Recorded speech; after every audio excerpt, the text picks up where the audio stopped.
Hi, Twitters. It's I'm in the next video.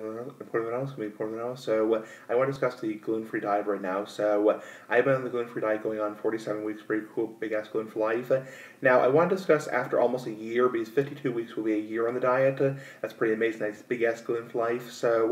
Do I really feel after almost a year any different what's happened last year or so? FYI, for your information, I started the gluten-free diet on January 23rd, 2017, which is the beginning of this year, and I've been on the gluten-free diet ever since. So the last time I purposely ingested gluten was on January 22nd, Sunday, January 22nd, 2017. So it's been almost exactly a year since I purposely ingested gluten, fully knowing the risk factors.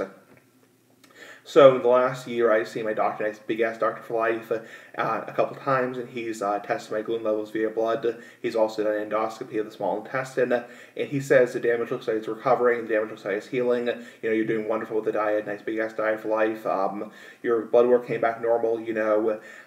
So just that's just general information. Now, that's very good. I'm very happy about that because there is a long-term risk to the small intestine. Somebody who is celiac disease, who does not follow the diet, who does cheat, is at risk for developing osteoporosis, infertility. They're at risk for different types of problems, long-term dental enamel defects, even small intestinal lymphoma and small bowel cancer. So I'm very happy that the damage is healing, because that's one thing I can sleep well at night, knowing that the damage is healing.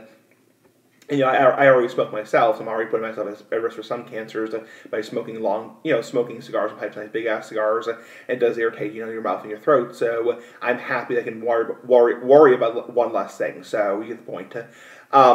But aside from that, my primary care doctor, who I won't use his name, I won't use my doctor's name, that's their confidentiality.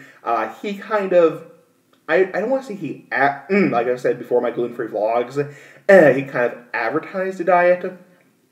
He kind of advertised it as being almost like a miracle cure. I wouldn't quite say that, but he really advertised it as being like, this fantastic thing. You're going to feel totally different. You're going to feel like totally so much better.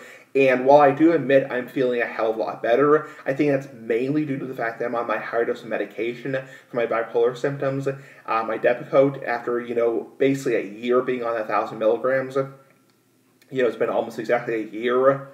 And I feel after about a year on the higher dose, I feel almost completely back to normal. And a lot of people say, well, don't trust your medication, don't trust man-made, pharmaceutical medication, whatever, it's just BS. So, but the point is, when you talk about the diet and the healing the small intestine and the villi starting to stand up again, there hasn't been a huge difference. I mean, it's like, despite what my doctor, nice big ass doctor said, that, oh, you're going to feel like fantastic, a brand new person, almost like being reborn. No. So that's where I'm a little bit disappointed, but I'm definitely happy and sleep well at night, knowing I'm not doing it for damage. I intend to stay on the diet long term. I intend to stay on the diet for the rest of my life. So, and with people with celiac disease, they have to follow the diet long term. They don't have to, but it is highly suggested by medical professionals that you stay on the diet lifelong, as long as that is the only cure option. So, give me thoughts. Bye. Big ass gluten for life. Bye.